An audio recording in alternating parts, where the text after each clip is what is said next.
afeminado, el macho afeminado en realidad es el afeminado. Sí. El afeminado macho en realidad es el macho, ¿no? Y así te la llevas, ¿no? Solo diste dos opciones. Y pues ¿cuál es la otra? El macho. Es que el otro es como balanceadón, ¿no? Uh-huh. Era como puto. Sí, o sea, es Pedro Infante suavecito, así, Pedro Infante feminista, y Pedro Infante malo, macho y rudo, que está habla acá como más tono. Pero incluso tiene, por ejemplo, sus o sea, creo que está basado un poquito en intentar acercarse a los tres acentos de la Huasteca.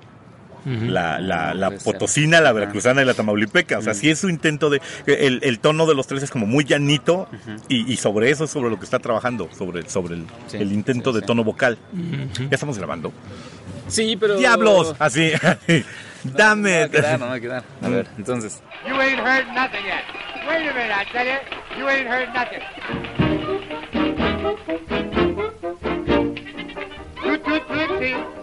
Esto es Toma 3, un podcast de cine.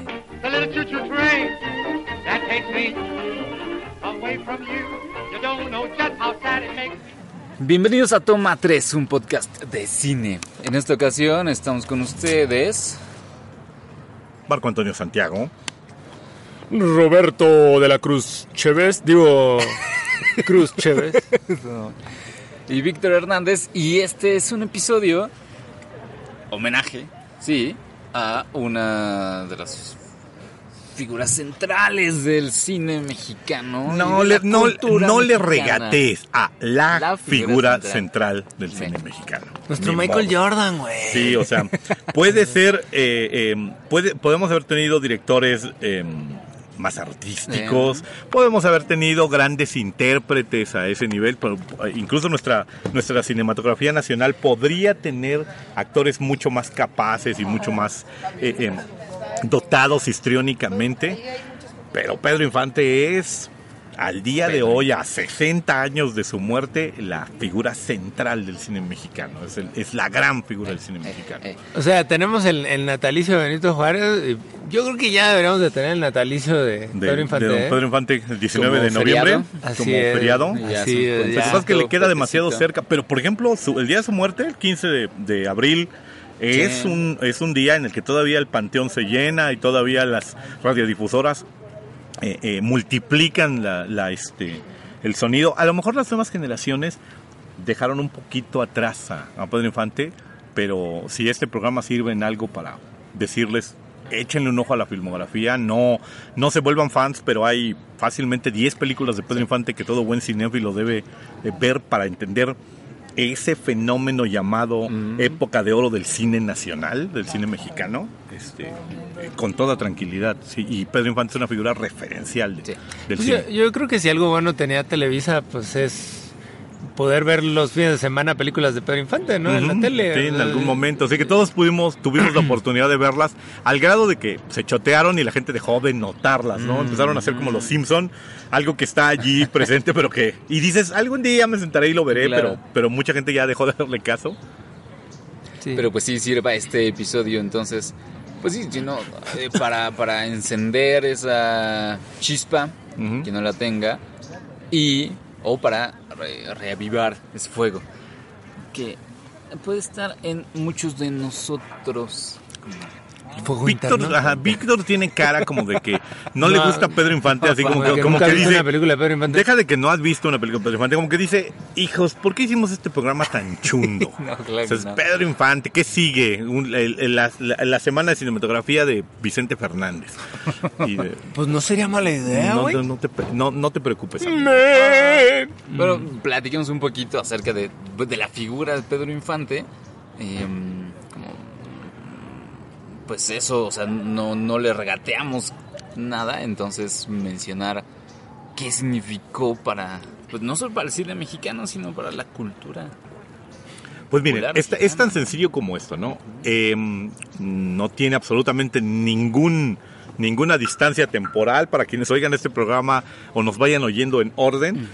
Coco utiliza y se sirve de la figura de Pedro Infante como parte elemental de su trasfondo, ¿no? Tanto en un personaje ficticio como Ernesto de la Cruz, como en el verdadero Pedro Infante que está allí en el telón de fondo de la película, ¿no? Como uno de los dos grandes, está allí justo junto a Jorge Negrete, y de hecho Ernesto de la Cruz les habla a los dos: Negrete, Infante, vean, tengo un nieto, ¿no?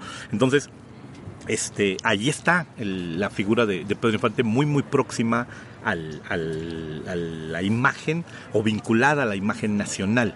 Entonces eso ya les puede dar una idea de el peso que desde otros lugares del mundo puede tener Pedro Infante como emblema de nuestra cinematografía. Pues no tenemos muchos actores de los cuales el resto del mundo sepa algo, ¿no? O sea, y Pedro Infante creo que es uno de ellos. Las otras dos grandes figuras masculinas en ese sentido son Jorge Negrete y Pedro Armendáriz.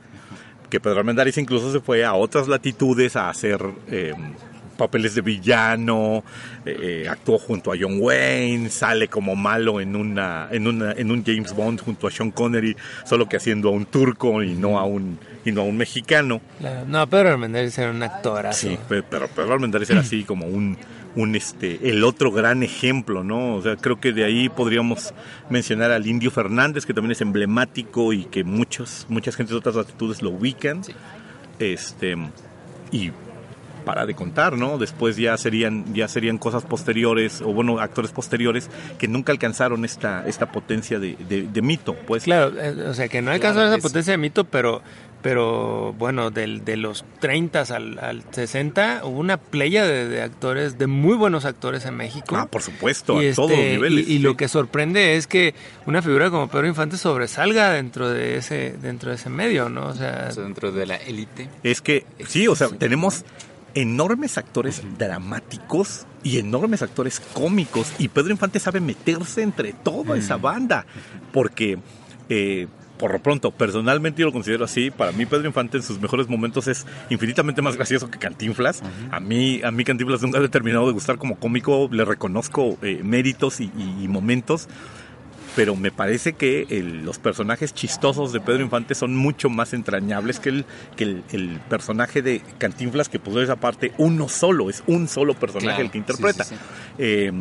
Sí, tomemos en cuenta que él se da codazos con el mejor Tintán de la época, pues, o sea, el Tintán de los primeros años está en cine al mismo tiempo que Pedro Infante. La figura monolítica de Jorge Negrete como el charro emblemático de este país está allí, y vamos a ver actores debajo como David Silva, que es un cuate con una gran profundidad de interpretación, a gentes como Roberto Cañedo, como Arturo de Córdoba, con gente con mucha posibilidad histriónica, con muchas capacidades de interpretación, y todos ellos están allí ya existiendo, y Pedro Infante sabe colocarse al nivel. Nunca vemos como mira, le tendieron la mano, lo obligaron, que es un fenómeno que Pedro Infante va no a inaugurar, pero sí a llevar hasta las últimas consecuencias, y que luego se va a volver recurrente. El cantante famoso que se vuelve actor, y que se va a repetir una y otra vez en el cine. O sea, el siguiente ejemplo famoso después de Pedro Infante es Javier Solís, que Javier Solís es un tipo con muy buena vis, pero con muchísimo menos talento actoral que Pedro Infante, ¿no? Y sin embargo le alcanzó para hacer también una treintena de películas, ¿no? Antonio Aguilar, que trata de meterse en esta mecánica, el mismo Piporro, y así, bueno, vamos a seguir citando, Vicente Fernández, Gerardo Reyes, Lorenzo Montijo. Hay un montón de gente que son inicialmente cantantes, luego tratan de meterse al cine, y su suerte es variable. Pueden de repente tener una o dos buenas películas o algo difícil de ver. No, por favor, no toques ese son. De allí vas a brincar a Jaime Camil o a Lucerito. Pablo Montero o algo por el estilo, a Luis Miguel gritando, ¡ay, me quedé cojo! y ahí vamos a quedar arruinados para siempre. Pedrito Fernández, eso es lo que te falta. Que sí es que es lo que hemos dicho en otros programas de cómo los géneros se agotan y las fórmulas también, ¿no? O sea, pues es obvio que ya hace mucho que pasamos de la decadencia, ya que ni siquiera lo intenten, ¿no? Los que cantan. Ajá, sí, porque aparte es lo que cantan, y es un fenómeno que no es privativo de México, o sea, Sinatra, le ocurre a Sinatra, ¿no? Y nos podemos ir a casi cualquier otra latitud, y sus cantantes famosos, en el momento de mayor fama, deciden brincar al cine y hacer una película emblemática. Pedro Infante, el gran mérito que tiene es que su brinco al cine, paralelo a sus éxitos como cantante, no desmerecen, es decir, la carrera musical de Pedro Infante tiene mucho peso, es muy interesante, y la carrera cinematográfica de Pedro no es una carrera cinematográfica a remolque de sus canciones, es una carrera cinematográfica perfectamente sustentada en sus capacidades como intérprete. Pues si quieren podemos comenzar hablando como de esas, de ese Pedro Infante temprano, saltando de la música al cine, o sea, hay muchas historias además, digamos, de su situación personal. Hablamos antes de comenzar a grabar de cómo su pareja, su esposa, tiene una responsabilidad importante ahí en sus primeras películas. Pues sí, será tan importante hablar del mito y de su nacimiento como tal, o su aporte al cine mexicano, o ya terminamos el programa llamada Pedro Infante. Ya terminamos el programa y nos vamos a nuestras casas. Porque digo, toda su vida fue, o sea, fuera de, pues como todos los grandes actores, ¿no? O sea, pues tienen una vida que no pueden ocultar, ¿no? Entonces, pues se termina volviendo una telenovela, ¿no? Entonces, yo siento que lo que yo destacaría inmediatamente es la carrera de Pedro Infante es meteórica. O sea, tomemos en cuenta esto, que es muy importante. El tipo muere a los 40 años, pues. 39. De hecho, 39, sí. O sea, le faltan...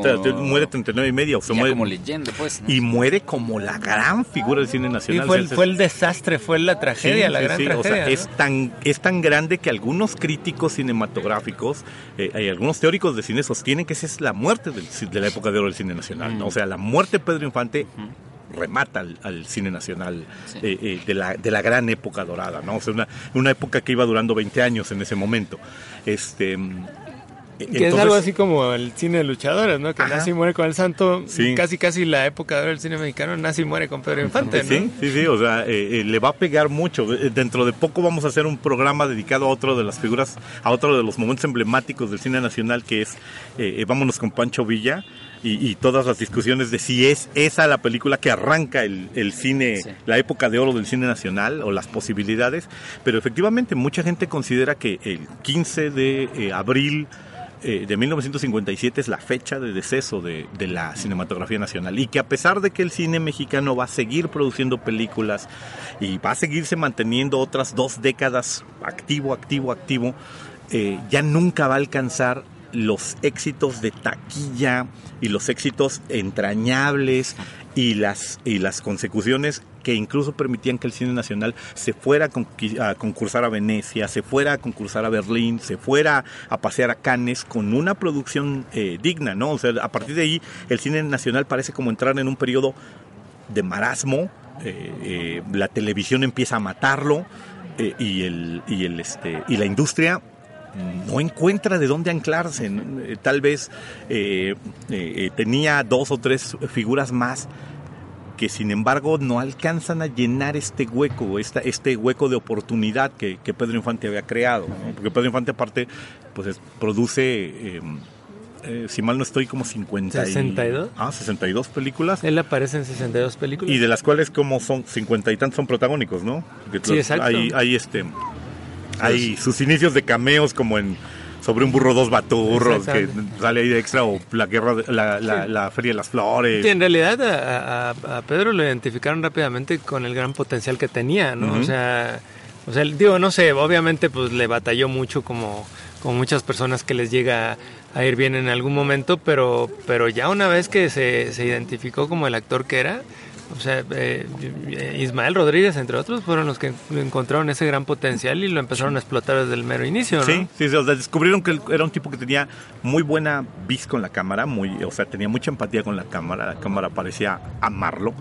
Encontraron que era un hombre con un... por lo que el mismo Ismael Rodríguez y otros de sus directores comentan, era un hombre que se dejaba dirigir, o sea, que permitía que la gente le dijera, mira, vas a hacer esto otro, te mueves para acá, hablas de este tono, dices esto, dices aquello, y que no era un hombre, igual. No, nunca lo sabremos. No sabemos si Pedro Infante, a lo mejor después de 1957, 58, ya instalado, ya hecho un gran actor, ya con premios, por ejemplo, no hubiera empezado a decir no voy a permitir que me dirijan de tal manera, o no voy a hacer tal cosa. Nunca lo sabremos. Pero hasta el momento en el que Pedro Infante muere, es un tipo siempre abierto a retroalimentación, siempre humilde, siempre agradecido. Tal vez esa es la otra característica, ¿no? El mito de Pedro Infante se mezcla con sus personajes de las películas. Como un muerto sagrado del panteón nacional, es un hombre intocable, es un hombre del que todo el mundo que lo conoció habla bien. Era carismático, era humilde, hay decenas de anécdotas sobre la generosidad inmensa que Pedro Infante tenía y sobre sus características positivas, y solo por ahí hay 2 o 3 voces discordantes que lo acusan de machista, que lo acusan de muy tieso, de muy cuadrado, de muy tradicionalista, pero el común denominador considera a Pedro Infante una figura mítica, así, sagrada, pues. Además, esas voces tendrían que haber existido en algún momento para sustentar todo lo demás, ¿no? Finalmente, pues un poco lo que decías hace rato, Víctor, o sea, el conocer a ese Pedro Infante en sus orígenes, pues es importante para entender por qué no solamente fue su talento lo que lo llevó a ser la gran figura, ¿no? Y el gran ídolo. O sea, yo creo que tiene mucho que ver cómo él era como persona fuera de lo que es el plató, ¿no? O sea, de estar cómo se manejaba él en su vida íntima, ¿no? Entonces, pues sí, o sea, efectivamente hemos platicado fuera de programa que pues era una persona muy agradecida con los que lo habían apoyado en algún momento, y eso se prolongaba en cómo ya una vez que empezó a tener gran éxito económico, pues él tenía una familia grandísima, ¿no? O sea, y mucha gente que presume de haber sido ayudada. Lo que tienes que mencionar es que es tu paisano, primero. Pero por supuesto, yo no tenías que mencionarlo tú, sí, porque pues tú eres el que admira a los sinaloenses. Sí.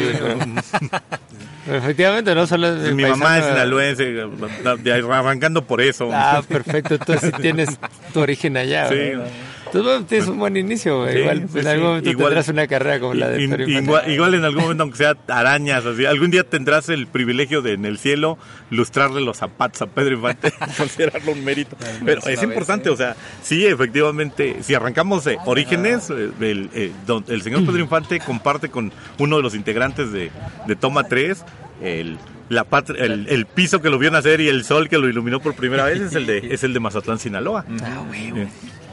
Así es, él nace en Mazatlán, Sinaloa, aunque solamente vive hasta los 6 años de edad. 6 años de edad vive allí, y luego se muda a otra ciudad de Guamúchil. Guamúchil, ¿no? Sí, que mucha gente lo considera más como, y uno de sus apodos es el ídolo de Guamúchil, el otro lugar de Sinaloa con el que se ubica a Pedro Infante. Sí, pues ¿no? Le pasa un poco lo que a Juan Gabriel, ¿no? O sea, pues en realidad pues él nace en Michoacán, pero pues su patria chica, exactamente, pues es Ciudad Juárez, ¿no? Entonces a él le pasa algo parecido, ¿no? O sea, no se va a otro estado, pero pues sí es Guamúchil en donde se le reconoce que pues prácticamente desarrolló sus talentos, ¿no? Entonces, pues sus talentos desde pues, ser carpintero, bueno, y todo. Sí, ¿no? Ajá, aparte es donde se mezcla toda la mitología. Es un músico desde muy chavito, su papá es director de orquesta, viene de una familia inmensa, creo que una familia de 11 hermanos, una cosa así. Está acostumbrado a ser persona de trabajo desde muy joven, se casa muy chiquito, se casa muy muy joven. Pero no es con Lupita Torrentera. No, ¿sí? Tiene una primera esposa, por ahí según la mitología, tiene una primera esposa con la que la relación dura muy poquito tiempo. Luego... Eso es en Guamúchil. Y luego se mueve hacia la capital, hacia Culiacán, y de allí empieza sus talentos como músico, empieza como director de orquesta, como profesor, a tratar de cantar en la radio, a incluso presentar ahí pequeños numeritos musicales tradicionales, y de allí su segunda esposa, la mujer de su vida, es la que lo va a empezar a propulsar, a insistirle en que busque mejores oportunidades, en que trate de capitalizar su talento tanto con la voz como con su habilidad para tocar instrumentos. Todavía en ese momento no se está pensando en el cine, se está pensando en que sea un locutor, sea un cantante o sea un músico más o menos destacado. Y ese periplo lo va a traer del norte de la República, en donde empieza a hacerse un nombre, a la Ciudad de México, en donde va a empezar a trabajar en la radio y en el cine en pequeños cameos, ¿no? En pequeñas películas. ¿Y cómo es que le llega, digamos, su primera gran oportunidad de cine? Creo que él ya está como medio instalado en el asunto, medio instalado cantando, cuando lo llaman a hacer películas como por ejemplo Arriba las mujeres, donde hace el papel de Chuy, que es un provinciano medio tontorrón, y es como donde empieza a mostrar que la cámara tiene agrado por él, y La Feria de las Flores, que son los primeros cameos en donde ya lo podemos identificar como Pedro Infante, porque antes eso ha hecho cosas, pero de relleno, es músico de fondo, sí, totalmente, lámpara uno. Ya lo puedes ubicar, ¿no? En Un burro tres baturros yo no lo he logrado encontrar. O sea, y la he visto precisamente porque él aparece en ella, ¿no? Sí. Entonces, yo sí creo que el ver a Pedro Infante como extra en alguna película o como un personaje secundario es tanto como haber visto al mismísimo Chaplin no interpretando a Charlotte, ¿no? Claro, o sea, haciendo aquellos primeros papeles de un gendarme o algo parecido. En los de los policías de la Keystone, ¿no? Exactamente. Sí. Entonces, pues es algo muy extraño, ¿no? Sí, entonces, no cuadra. Incluso en sus primeras películas, ¿cuál es esta? Antes de La Fiesta de las Flores, no me acuerdo cuál es, donde interpreta también a un ranchero ya como protagónico, y es un personaje un poco acartonadón, ¿no? O sea, es un personaje donde sus primeros ¿cuál será? Ahorita te digo. ¿No? Porque hay una película pero no sé si es de las de inicio de él, que se hizo sobre 3 historias latinoamericanas, que se llama Vida, Canto y Esperanza. No era eso. En Vida, Canto y Esperanza él hace un papelito muy cortito y muy curioso de un Pedro Infante minero, en una película medio inconexa y medio sin sentido, pero que ya demostraba las capacidades de Pedro Infante como actor, pues, o sea, sí, efectivamente es como muy, muy falso. Él mismo eventualmente en años posteriores parodiará esa imagen cuando hace Gitanas tenías que ser, creo, donde aparece montando un caballo de palo falsísimo y con una... Jesucita en Chihuahua. La Jesucita en Chihuahua. Sí, es del 42. Sí. O sea, en esa película, pues yo creo que todavía estaba un poquito separado el Pedro Infante más suelto, bonachón que íbamos a conocer, ¿no? Que yo creería que el personaje que más interpretó Pedro Infante a lo largo de sus 62 películas, o sea, su extensa filmografía, pues fue el mismo, ¿no? O sea, y eso no lo consiguió hasta su tercera o cuarta película, o sea, pues como sus primeras canciones. Si ustedes tienen curiosidad, pueden oír sus primeras canciones en donde cantaba temas de borrachito, pero los cantaba con esta voz de conservatorio. Y era muy cuidadito, y solo hasta que alguien le dijo, suéltate, aflógate, o sea, no puedes cantar una canción de borrachos con esta voz. Eso debió haber sido Ismael Rodríguez. O sea, definitivamente sí fue una gran mancuerna la que se formó ahí. Sí, pero hablando de un director. Sí, bueno, exactamente, o sea, fue pues yo creo que ambos crecieron muy de la mano, ¿no? Hicieron esa gran mancuerna que, bueno, pues como mencionabas hace un momento, pues una vez que muere Pedro Infante, pues Ismael Rodríguez ya no vuelve a ser el mismo, ¿no? Sí, no, ya no tiene, o sea, con Pedro encontró el mármol ideal para fabricar sus trabajos, y después de él, como que siento que Ismael Rodríguez lo extraña a lo largo de toda su vida, como, bueno, y ahora que ya no tengo el material para trabajar como yo soñaría, ¿qué hago? Y trata en la medida de sus posibilidades de seguir reflejando en sus películas lo que él quería reflejar, porque aparte Ismael Rodríguez es un director para público. Exacto. Allí donde están los otros directores como Buñuel, los otros directores incluso como a ratos Fernando de Fuentes, como Juan Bustillo Oro, como otros directores de la época que son como más de yo voy a hacer arte y si al público le gusta qué bien y si no le gusta qué mal. Ismael Rodríguez es un tipo que dice vamos a hacer cine para meterle personas a hacer lana, una sala, para divertir, para que las personas salgan de la película conmovidas, llorosas o emocionadas o contentas, pero vamos a hacer cine para que lo vea la gente. Y en las épocas posteriores hay gente que mira esto, no, sobre todo entre los críticos, con una ceja levantada y cara como de pues sí, pero hacía cine para el populacho, ¿no?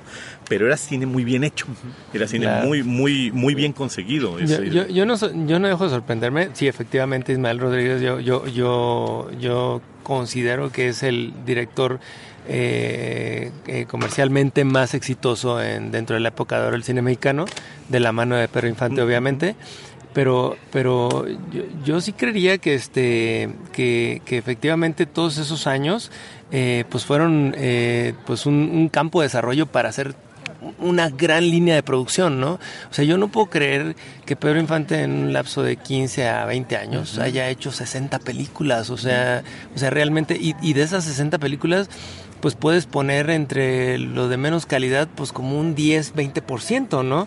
O sea, en realidad había un 80%, unas 45 películas de Pedro Infante que tienen gran calidad desde la manufactura del guión, ¿sí? Hasta, pues, obviamente el resultado final, ¿no? O sea, pues, se podían conformar grandes equipos de trabajo en esa época y tenerlos trabajando continuamente para tener una y otra película al grado de hacer 3 por año, o sea, era impresionante, ¿no? Como si fuera hoy día una serie de televisión, o yo creo que ni una serie de televisión logra ese ritmo, ¿no? Sí, y aparte lo consigue, o sea, en el caso particular de Pedro Infante y en el caso de muchos otros brillantes ejemplos de la cinematografía de la época, lo consigue con un hombre que tiene una carrera independiente como cantante y que está presentándose en conciertos y está presentándose en eventos. Entonces es un tipo que vivía entre los conciertos, las presentaciones que hacía, a lo mejor las incipientes de televisión que había, que eran muy poquitas, las de radio que están allí presentes, y el plató de cine. Era un cuate que estaba trabajando todo el tiempo sí.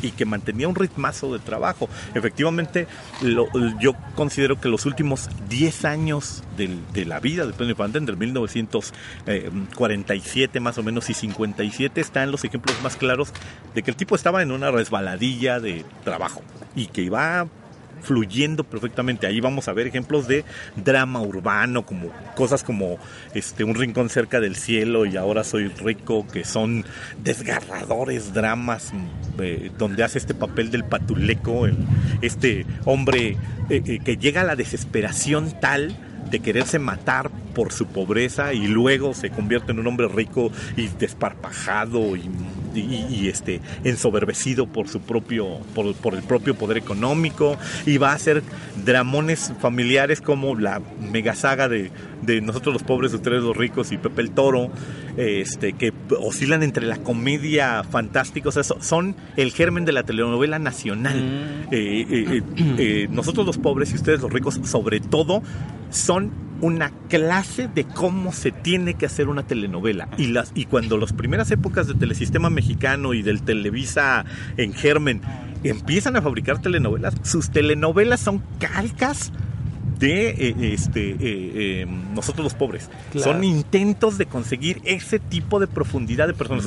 Siempre hay el patiño cómico, claro, el villano hediondo y mal encarado, las personas puras y nobles, el rico malentendido y perverso, y el rico como medio ingenuo y buena onda. Entonces, todos esos ejemplos luego van a estar en todas las maneras y se van a llevar al choteo, al grado de que después exacto.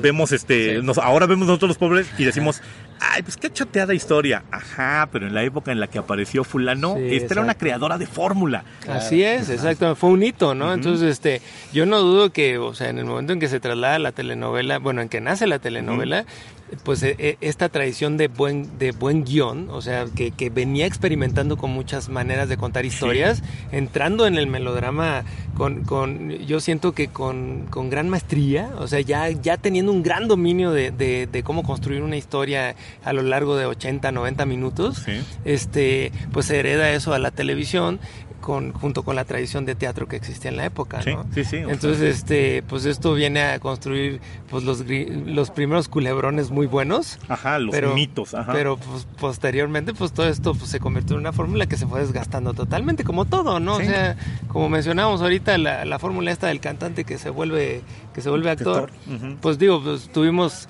a lo mejor para los cantantes actuales, pues se tuvo la desgracia de haber empezado con Pedro Infante, ¿no? Porque pues digo, pues era verdaderamente pues alguien muy talentoso en todos los sentidos, ¿no? O sea, él podía pararse frente a una cámara e interpretar distintos personajes, ¿no? Pues, ¿qué les parece si vamos a platicar un poco más a fondo una película en particular donde se vea precisamente este alarde de talentos de Pedro Infante? ¿Qué viste tú, Vic?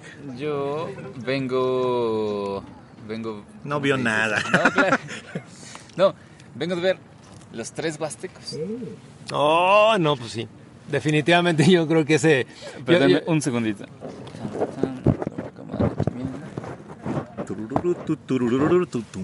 Sí, o sea, vienes de ver Los Tres Huastecos de Ismael Rodríguez. No, sí, definitivamente... pues con Los Tres Huastecos podemos abordar, yo creo que la gran presunción de la época de oro del cine mexicano, ¿no? El intento claro de nuestro cine de hacer... lo que se le daba la gana. Ajá, pero aparte cinematografía a un nivel en el cual, por ejemplo, los gringos, que ya en ese momento estaban resucitando a su cine y empezando otra vez a producirlo, venían y decían, no, pero vean, los mexicanos son como primitivitos, siguen haciendo películas de Charrito Montaperros y Balacitos y no hacen cine intentando nuevas fórmulas, no hacen cine con efectos especiales, no hacen cine de ningún tipo. Y viene Ismael Rodríguez y en lugar de dejarse enganchar por la pelea y hacer una película de ciencia ficción o una película de monstruos o de meterse en clavar la cabeza como avestruz y fingir que nada está pasando, levanta un poquito el reto a nivel o en nombre del cine nacional y dice, sale, vamos a poner los efectos especiales que tenemos al servicio de una clásica comedia mexicana de cine ranchero. Y lo que obtiene es, creo que la forma rematada de ese género. No hay una película más emblemática para el cine nacional en esa tesitura que Los Tres Huastecos. Sí, yo creería que Los Tres Huastecos demuestra el gran oficio que ya se había logrado en la época de oro del cine mexicano, ¿no? Y bueno, particularmente Ismael Rodríguez. O sea, él viene a decir, yo puedo hacer cosas incluso con la tecnología actual del cine, ¿no? O sea, el haber sido un Méliès y no haber encontrado el potencial que te daba algo como el cine, pues te limitaba a contar historias cuadradas, ¿pues Entonces, pues al ver todas las posibilidades de lo que había dentro de ese cuadro, por decirlo de algún modo, pues te generaba pues la necesidad de poder expandirte creativamente de muchas maneras, ¿no? Entonces, ¿qué más que hacer de un mito ya construido en vida? Algo que se multiplica por 3, o sea, o sea, no me puedo imaginar lo que debe haber sido ver el estreno de Los Tres Huastecos en el cine Diana, o cuál habrá sido, o sea, de ver a Pedro Infante 3 veces, o sea, con 3 personajes en el mismo cuadro, o sea, haber sido totalmente hilarante para un espectador, ¿no? Sí, y verlo multiplicado tan eficientemente con la técnica de la época, pues, o sea, porque eventualmente lo vamos a ver repetido, eventualmente lo vamos a ver agotado a la saciedad. Aquí es primero un Pedro Infante interpretándose a sí mismo en 3 tesituras nunca vamos a considerar, es una obra maestra de la caracterización, sobre todo nosotros, gentes de una nueva generación acostumbrada a los Christian Bale y a los Jared Leto que suben 30 kilos para ganar un personaje, o sea, nosotros... que lo hagan 3 veces. Ajá, esta caracterización que nosotros heredamos ya vivimos post Robert De Niro y los actores que se matan para hacer papeles. Pedro Infante en su época entiende muy bien cómo hacer personajes y los ejemplos que va a tener Estados Unidos en ese momento equivalentes son cosas como lo que van a hacer Jerry Lewis en El Profesor Chiflado o Jack Lemmon o ¿cómo se llama este cuate con el que hace Billy Wilder con faldas y a lo loco? Pero ¿quién es este? Los dos, Something Like Hot. Ajá, Something Like Hot. Es Jack Lemmon, y híjole, se me olvidó el nombre de este güey. Sí, pero los dos que interpretan, ellos se interpretan a sí mismos, pero aquí caracterizados de mujeres. Ajá. Y juegan con esta idea del doble papel. Y justamente en ese sentido es lo que los norteamericanos están tratando de hacer. Están creando personajes y retándolos a actuar y a salirse un poquito del personaje clásico, ¿no? A romperlo. Pedro Infante, con las debidas proporciones, hace un intento igualmente loable e igualmente exitoso.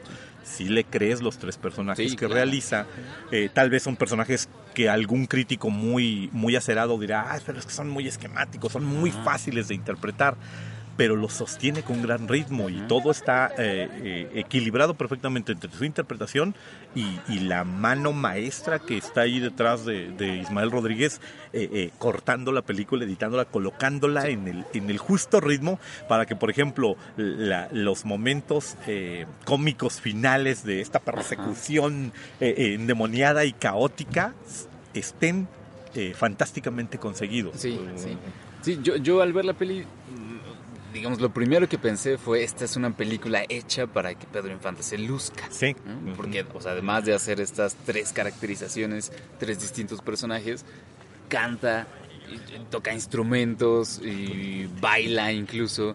Entonces, la primera impresión es esa, pero luego la peli empieza a funcionar, empieza a fluir, empieza a funcionar fantásticamente, ¿no? Y de pronto se te olvida que pues, es el mismo actor interpretando a 3 personas y te clavas más bien en la historia, empiezas a disfrutar sus detalles que se vuelven elementos importantes en la narrativa, pues disfrutas la peli, ¿no? O sea, totalmente, o sea, yo siento que bueno, Ismael Rodríguez tenía ya tan claro lo que el espectador iba a ver en una sala de cine que a la hora de atreverse a hacer esta historia, porque digo, por ahí está el antecedente de los 3 García, ¿no? Que es un abuelito, yo siento que es la misma fórmula. Es un abuelito temático de los 3 huastecos. Exactamente, entonces pues como que ahí se empezaba a experimentar con, bueno, ¿qué podemos hacer con 3 personajes tan potentes que se vuelven protagonistas dentro de una historia? Donde un actor que es realmente pues alguien que es líder en cuanto a construir un mito de época, pues vamos a en lugar de usar a 3 actores diferentes, vamos a usar uno mismo. O sea, yo estaba viendo apenas otra vez los 3 huastecos y es increíble la construcción de cámara que hacen en cada una de las escenas. O sea, yo creo que hay como 4 encuadres distintos, donde repetían los mismos diálogos con la misma intención, con los mismos movimientos, todo perfectamente bien calibrado y todo perfectamente bien ensayado para que a la hora de la edición no hubiera lugar para el error. O sea, es increíble cómo estuvieron, o sea, no sé si ensayando, pero sí trabajando toda la mecánica que se iba a desarrollar a la hora de hacerle creer a un espectador que realmente había más de un Pedro Infante en esa historia, ¿no? Uh-huh. Entonces, pues yo creo que es un gran logro técnico de la época, y porque, pues digo, pues en lo histriónico, pues se queda en algo sencillito, ¿no? En algo tranquilo. O sea, Ismael Rodríguez entiende que lo que necesita Pedro Infante es simplemente interpretar 3 estereotipos. Que sean distintivos, ¿no? Que no se sobrelapen. Totalmente, y no exigirle demasiado al actor, de modo que incluso puedan hacerse estos juegos de que un personaje interpreta a otro de los mismos personajes. Se interpreta a sí mismo y es como una actuación sobre una actuación, ¿no? Eso es muy curioso. O sea, yo creo que el gran éxito de Ismael Rodríguez es tener perfectamente medido, o sea, es el gran éxito del director, tiene perfectamente medida su herramienta, sabe qué le puede pedir y le pide a tope lo que esa herramienta es capaz de darle. O sea, él sabe perfectamente qué es lo que es capaz de dar Pedro Infante y lo lleva hasta allí. Y es algo que Pedro Infante dijo toda su vida. Ismael Rodríguez, mi director, como se refería a él generalmente, es una persona en la que yo deposito toda mi confianza. En varias ocasiones me ha dicho, vas a hacer esto, Perico, y yo me quedo dudando y digo, no estoy seguro de poder hacer esto. Pero él me dice, claro que sí, claro que puedes, y me avienta al ruedo, ¿no? No hay que olvidar que nosotros vemos las películas a la distancia sabiendo que el gran mito de las películas es Pedro Infante.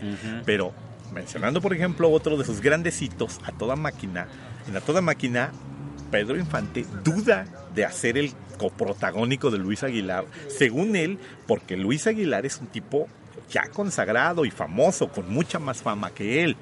Cuando hace la película con Jorge Negrete, Dos tipos de cuidado, Pedro Infante duda, porque Jorge Negrete es el gran monstruo del cine nacional, es el fundador de la ANDA, es el charro cantor.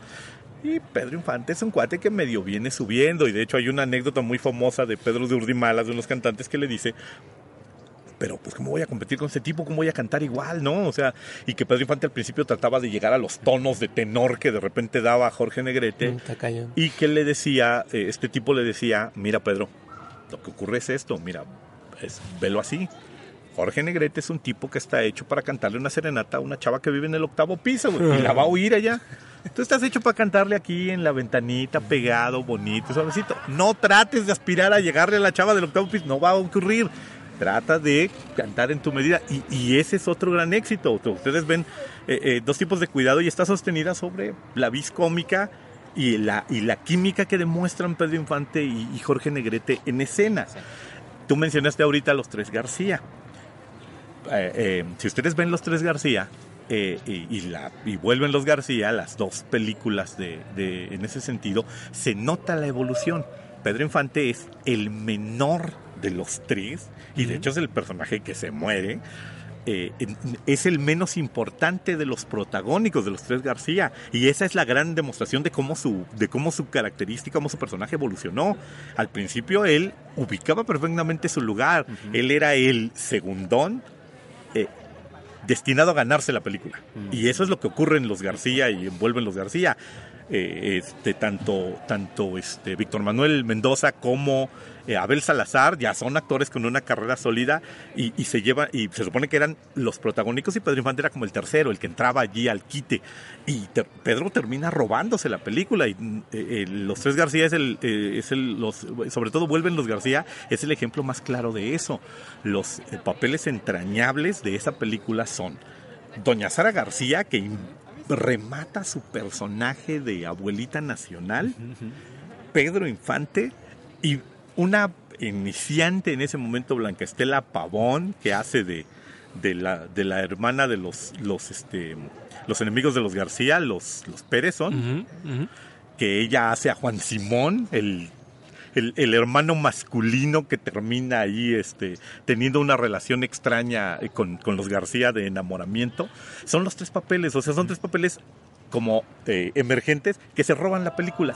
Y esa es la demostración de lo que Pedro Infante va a hacer a lo largo de toda su carrera. Un tipo que continuamente entra como de segundón, entra como de underdog en las películas, y termina robándoselas, termina los momentos en los que está cámara siendo los momentos más brillantes, y eso lo descubre su generación y lo empieza a aprovechar, al grado de que después de un rato va a dejar de hacer coprotagónicos o va a dejar de hacer segundones, y solo va a ser protagónico. Pero es curioso cómo Blanca Estela Pavón también está en Los Tres Huastecos, ¿no? Sí, Blanca Estela Pavón. O sea, ya se tenía clara esa fórmula. Sí, o sea, sí. E incluso Ismael Rodríguez se atrevía a hacer variaciones sobre lo mismo, sí, ¿no? Y bueno, la gran desgracia, digo, yo creo que eso le tiene que haber pegado mucho a Ismael. En el lapso de muy pocos años se le muere Blanca Estela y se le muere Pedro Infante de la misma manera. Ambos se le mueren en avionazos. Y todos muy jóvenes. Sí, y bueno, ¿no? Blanca Estela tiene 23, 24 cuando se muere. O sea, Blanca Estela ni siquiera llegó a los 30 años. Es escandaloso para el cine, porque aparte fue una época en la que tuvimos serias pérdidas, lo hablábamos en otro programa, pues, o sea, se nos muere Miroslava, se nos muere Blanca Estela Pavón, se nos muere la esposa de Macario, esta Pina Pellicer. O sea, el cine sufrió varios golpes muy fuertes de sus intérpretes por una u otra razón y no sabemos cómo hubiera sido nuestro cine si estos intérpretes hubieran continuado. No sabemos qué hubiera sido nuestro cine si no hubiera sido por la industria de la aviación. Sí. Entonces, sí, o sea, por ejemplo, Blanca Estela Pavón es una de las parejas a cámara con más química que hay en el cine nacional. Sí. O sea, Pedro y ella hacen varias películas y es, creo que la pareja emblemática que le identificamos a Pedro Infante en el cine. Para cuando Pedro Infante hace Los Tres Huastecos, ¿como en qué momento de su carrera estaba ya en la mera cúspide? No, ya está en la cúspide. Ya hizo Nosotros los Pobres, Ustedes los Ricos. Ya hizo Los Tres García. Ya hizo Un Rincón Cerca del Cielo. Ya hizo Ahora Soy Rico. Ya hizo Los Hijos de María Morales. Bueno, o sea, ya hizo muchísimas películas. Ya para el momento de Los Tres Huastecos, Pedro Infante es Pedro Infante. Sí, no. Yo dudo mucho que Pedro Infante hubiera llegado a eso sin haber sido Pedro Infante, ¿no? O sea, realmente estaban avanzando en muchos sentidos, ¿no? O sea, yo creo que se habla mucho de que hoy día el cine mexicano está alcanzando en cifras pues producción muy parecida a la época de oro del cine mexicano, ¿no? Pero en calidad todavía está lejísimo, ¿no? O sea, que en estos tiempos qué esperanzas tenemos sin con toda la tecnología actual de hacer algo tan verosímil como Los Tres Huastecos, o sea, sí. ¿No? Y además algo que integre como un talento tan grande como el de Pedro Infante, o sea, porque ahora pues uno piensa en los actores y como que no, si los viera cantando tal cual en escena, no, como que le resultaría un poco chocante, así como, ya, o sea, ¿por qué además de actuar estás cantando? ¿Por qué Gael canta Yo te vi llorando? Sí, sabes que es una botana, ¿no? Pero no aguantas más de un número musical. Ajá, exacto, ¿no? O que hagan otras cosas donde demuestren que son hiper talentosos, o sea, como que ahora es actuación y actuación tiene que ser muy buena, sí, pero como que esta etapa donde los showman estaban en escena, no sé. Sí, yo creo que eso quedó atrás. O sea, lo que pasa es que viene de una época muy dura, ¿no? O sea, nosotros tendríamos que entenderlo en base a la historia del cine. Pedro Infante, Jorge Negrete, una gran cantidad de gentes de la época se forjan en uno de los ambientes más agresivos que existe para el actor, que es el teatro de revista, la carpa, el teatro musical de estos primeros épocas, donde el público entraba ya medio jarra, dispuesto a que lo divirtieras, y si no le gustaba te aventaba porquerías al escenario, lo tenías ahí a pocos pasos y no sabías ni siquiera si el público venía armado, te podía meter un plomazo. Se forjan en situaciones muy duras, entonces son actores a toda prueba, pues, claro. E intérpretes claro, además son intérpretes a toda prueba, te digo. Sí, no, además alguien como Pedro Infante, o sea, pues él fue cantante, él fue pues director de orquesta, él fue carpintero, él fue agricultor, él fue todo lo que finalmente fue en sus películas, o sea, sí. Incluso en Los Tres Huastecos, o sea, yo le preguntaba a Marco antes de grabar, bueno, por lo menos seguramente no toca el violín en la vida real. En este solo que se echa como el padre, resulta que sí toca el violín. Sí, también. Sí tocaba el violín y viene de otra de sus películas emblemáticas, que es la que él consideraba su mejor película o su película más querida, que es Sobre las olas, la película biográfica sobre Juventino Rosas, el compositor mexicano. Y allí él se sentía muy orgulloso precisamente de haber puesto al servicio del trabajo escénico su capacidad como actor y su capacidad como músico, su talento como músico. Claro. Y Sobre las olas es una película bonita, es una película interesante como referencia de este músico mexicano injustamente relegado conforme pasan los años y que va desapareciendo, pero que en su momento tuvo su gran cúspide de fama y mereció incluso una película biográfica protagonizada por Pedro Infante. Pues, ¿qué les parece si para pasar a la última sección de este episodio? Se acaba pronto. Oigan, es que hablar de Pedrito nos tomaría 10 días. Bueno, habrá que... Bueno, no descartamos, por supuesto, regresar a Pedro Infante a otras películas en episodios posteriores, pero por ahora, ¿qué les parece si hacemos una revisión y recomiendan pelis de la filmografía Pedro Infante? Yo sé que no puede haber 3. O sea, 3. Si o sea, ¿tú debes escoger 3? ¿No? Pero, pues, ¿una por cabeza o cada uno de nosotros 3? No, pues más bien todas. Porque yo no tengo 3 para recomendar. ¿No? Pues es que toda la filmografía... Porque no he visto 3. Toda la filmografía... No he visto 3 películas de Pedro Infante. No he visto 3 como para... O sea, vi de niño, recuerdo Nosotros los pobres, pero tengo recuerdos vagos también. Sí, así como... Del Toro. No sabes si fue él o fuiste tú o qué. ¿Qué es lo que no recuerdo? O sea, ya con con plena atención de verla, disfrutarla, los 3 huastecos, pero pues... más, entonces recaerá en ustedes. Yo siento que si hay algo obligado como mexicano es ver a la filmografía de Pedro Infante, o sea, sí. O sea, es algo que es tan actual como cualquier cosa que puedas ir a ver al cine hoy día y mucho mejor, ¿no? O sea, sí, eso es obligado. ¿Ustedes frecuentan las películas de Marta Higareda o de Aislinn Derbez? Es así necesario su no diría yo que su castigo, porque no es un castigo, es de hecho una gran bendición. Su obligación como cinéfilos es, ya que se recetaron todas esas porquerías, vayan a ver películas de Pedro Infante. Es obligado. Claro. Es como... y ya que mencionas a Aislinn Derbez, a Marta Higareda, a todos ellos, o sea, yo siento que los directores de esas películas en la vida han visto una película de Ismael Rodríguez, o sea, no tienen ni idea de cómo hacer una comedia, ¿no? Sí, no es ni tan fuerte, ni tan fuerte es como que ni sabemos quiénes dirigen esas películas. O sea, son gente totalmente desconocida que seguramente dirigen una y ya se acabó su carrera. Tengo la creencia forzosa, perdónenme si me están oyendo, yo tengo la creencia forzosa de que todos son seudónimos de Aislinn Derbez. O sea, que Aislinn Derbez dirige sus propias películas, o su marido, Mauricio Ockman, dirige las películas y se pone como nombre... Alex de la Ribera Larga o algo por el estilo y pues ese es el nombre que filma, pues no sé si para evadir impuestos o porque no pueden filmar tan bien como director. En serio que las películas todas parecen hechas por el mismo individuo y parecen hechas por el mismo individuo que tampoco tiene excesivos talentos ni muchas miras. Eso es lo que hablábamos hace un momento. Ismael Rodríguez, Alfonso Corona Blake, Miguel M. Delgado, los grandes artífices del cine nacional de aquella época, eran tipos que tenían muy presente el público al que le iban a hablar. ¿Qué querían de ese público al que le iban a hablar?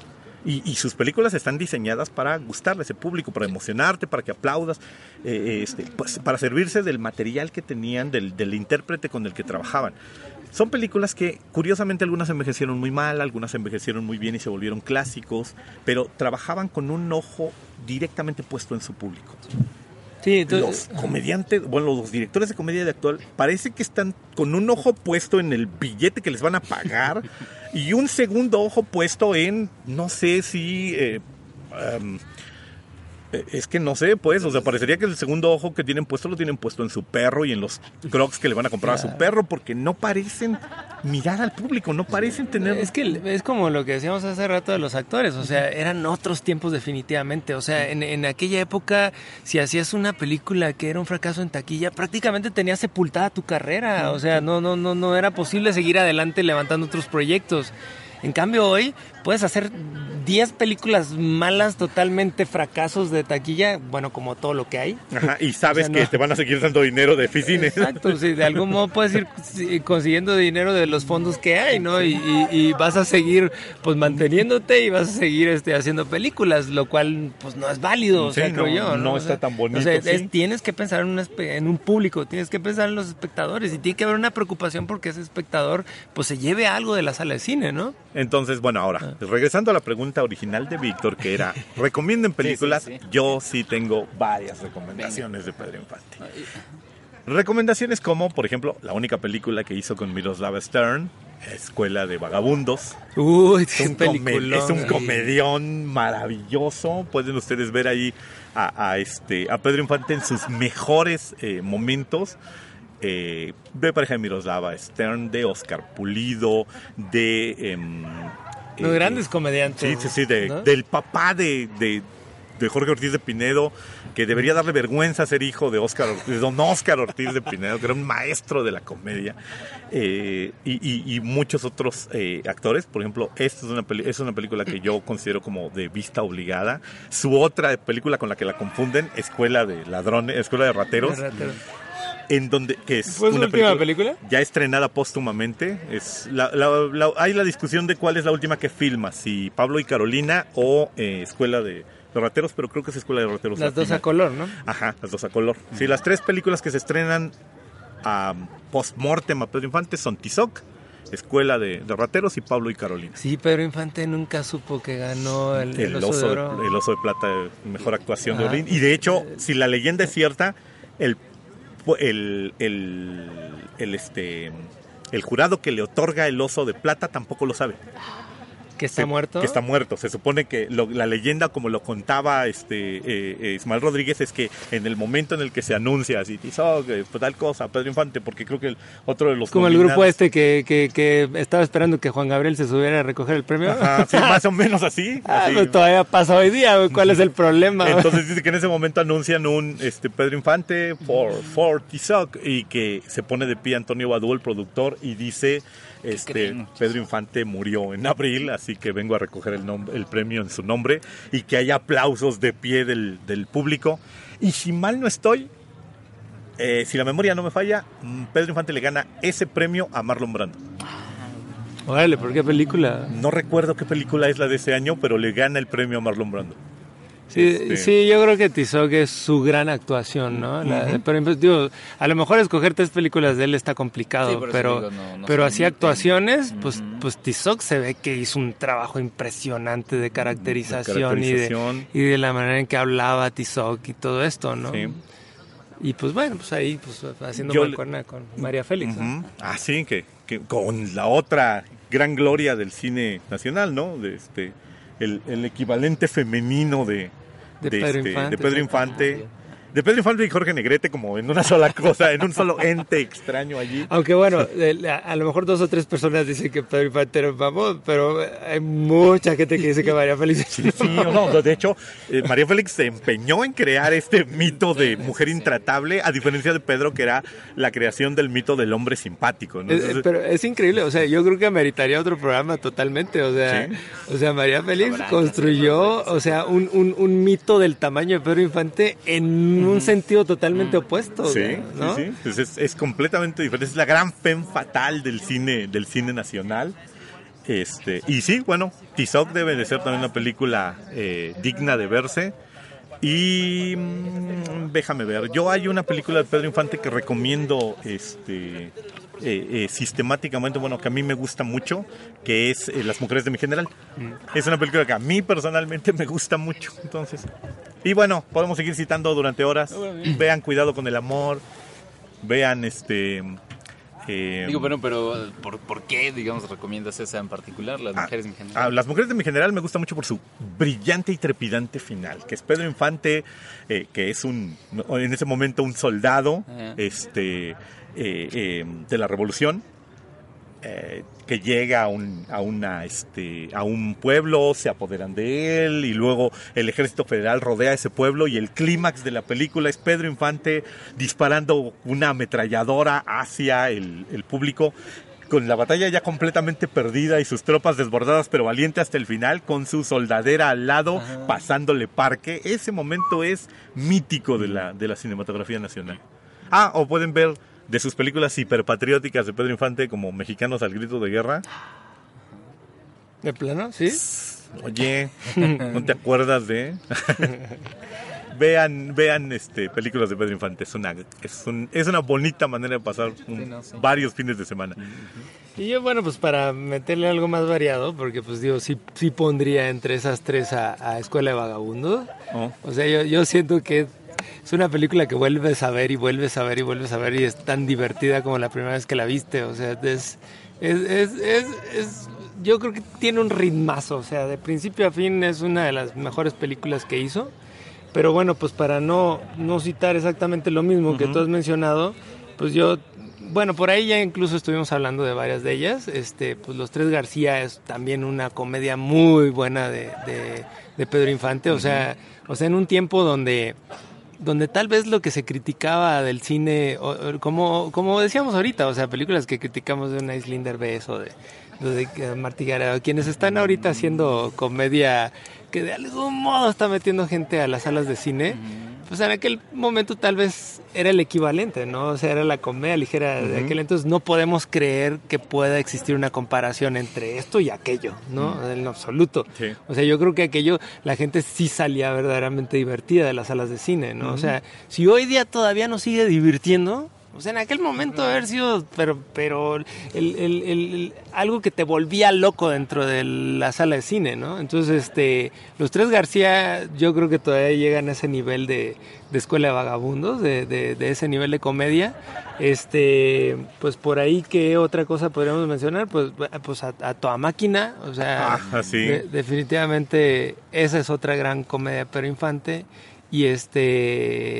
Y pues por ahí, para ya no quedarnos con tanta comedia, pues por ahí pondría La Oveja Negra, ¿no? Uy, la obra maestra ese agarrón cinematográfico entre Pedro Infante y Fernando Soler. Totalmente. Y que es así, o sea, es una película que propulsa el mito de cómo es el papá abusón y el hijo dejado hasta no el extremo. O sea, en un inicio tú ves esa película y esto es una comedia. Sí. Y poco a poco se va retorciendo y volviendo muy oscura. Sí. Y la segunda parte es aún más macabra, la de No desearás a la mujer. ¿No has visto No desearás a la mujer de tu hijo? Sí. O sea, la segunda parte es macabra. Y esa película tiene el detalle el detalle que todo el mundo recuerda de La Cancia, el caballo de Pedro Infante. Sí, exacto, aquel caballo que era el kit de Michael Knight, el carro ese que responde a lo que tú le digas, tu caballo. ¿Cuál es ese mito?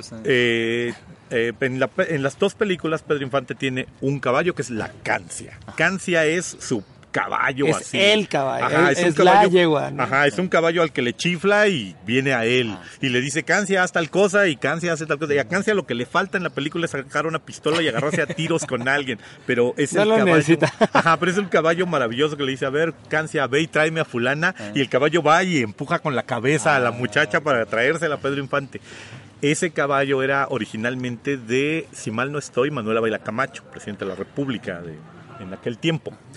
Y ese caballo terminó sus días en Argentina porque Juan Domingo Perón, en una visita a México, llega, tiene una visita de estado con Manuel Ávila Camacho, platican y todo, y de repente en algún momento le dice este tipo, ahora quisiera yo ofrecerle un recuerdo de nuestra patria, y Perón era fan de las películas de Pedro Infante y le pide el caballo que aparte varios le habían tratado de comprar a Manuel Ávila Camacho y Ávila Camacho no lo había querido vender y el general Perón le dice caballito, y la Cancia terminó sus días en Argentina porque se la tuvieron que regalar.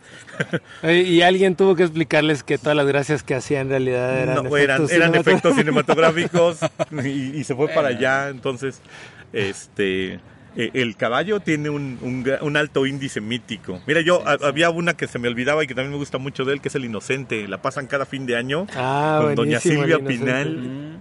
Y también ahí es una película que, aparte, esta es una película, como algunas otras de Pedro Infante, canibalizada hasta el extremo.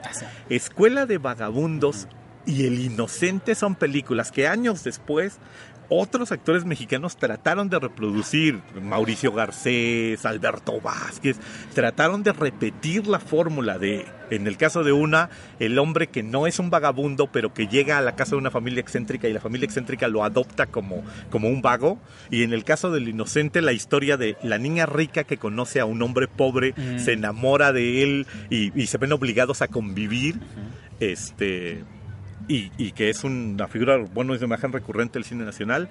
Estas películas fueron repetidas, los argumentos, los guiones fueron rehechos y recalentados varias veces en el cine nacional, y yo me estoy esperando el momento en el que a Aislinn Derbez o a Jaime Camil se les ocurra volver a hacer algo parecido al Inocente o algo parecido a... No, por favor, que no lo hagan. Ya, por favor, ya ni hablemos de este nuevo cine de comedia. Disque comedia, ¿no? Bien, pues nos quedamos entonces con esas recomendaciones, no agotando a Pedro Infante.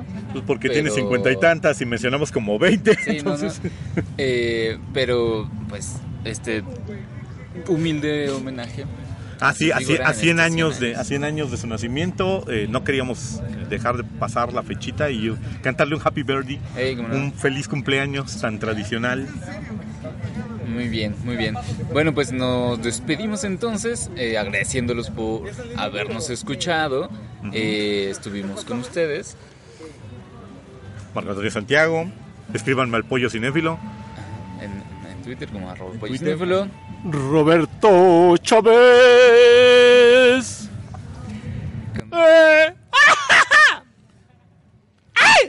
La audiencia ha quedado sorda. Y Víctor Hernández. Hijo de... @Víctor Rogelio. Y recuerden que pueden escribir a Toma3 con @Toma3podcast o correo como toma3podcast@gmail.com.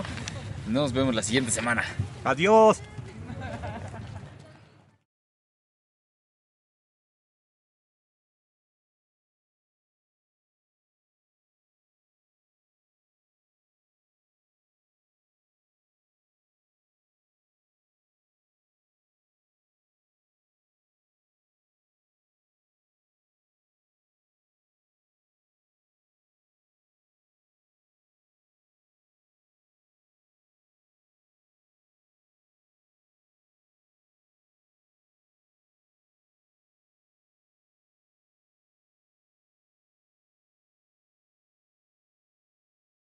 Don't cry, Tootie, don't cry.